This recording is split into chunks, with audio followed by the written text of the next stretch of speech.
शेर और चूहा की कहानी।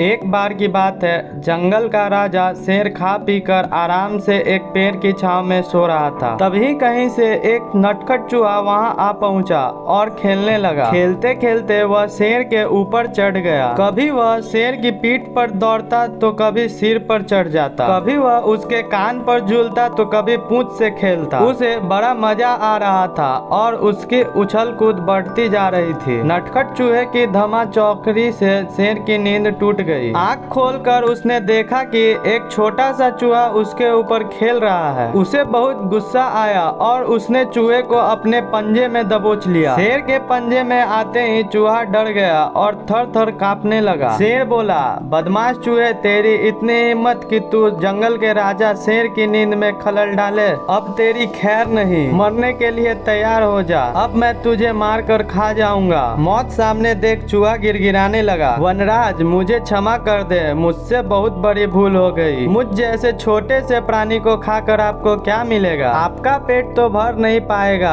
कृपया कर मुझे छोड़ दीजिए। अवसर आने पर मैं अवश्य आपके काम आऊंगा। चूहे की बात सुनकर शेर हंसने लगा और बोला, मैं जंगल का राजा हूँ, मुझसे बलशाली इस पूरे जंगल में कोई नहीं। तू छोटा सा चूहा मेरे क्या काम आएगा? लेकिन फिर भी मैं दया करके तुझे प्राणदान देता हूँ। मेरी नजरों से दूर हो जा और आइंदा कभी मेरी नींद में खलल मत डालना। चूहा धन्यवाद कहकर वहाँ से चला गया। कुछ दिन बीत गए। एक दिन शेर जंगल में शिकार के लिए घूम रहा था कि वह शिकारी द्वारा बिछाए जाल में फंस गया। उसने बहुत प्रयत्न किया किंतु जाल से बाहर नहीं आ पाया। वह मदद के लिए दहाड़ने लगा। शेर की दहाड़ वहाँ से गुजर रहे एक चूहे के कानों में पड़ी। यह वही चूहा था जिसे शेर ने दया कर प्राण दान दिया था। चूहा दहाड़ की दिशा में गया तो शेर को जाल में फंसा हुआ पाया। उसने फौरन अपने नुकीले दांतों से जाल काट दिया। शेर आजाद हो गया। उसने चूहे को धन्यवाद दिया तो चूहा बोला,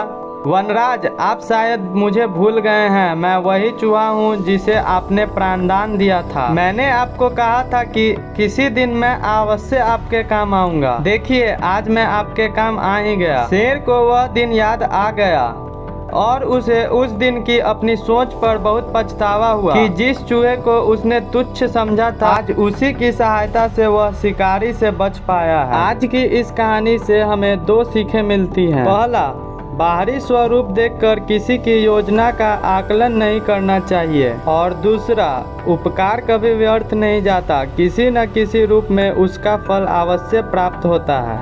थैंक्स फॉर वॉचिंग। आपको यह कहानी अच्छी लगी हो तो एक लाइक और एक प्यारा सा कमेंट जरूर से कर दीजिएगा। ऐसे ही नए नए कहानियों के लिए हमारे चैनल को सब्सक्राइब करें और बेल आइकन को दबा दें।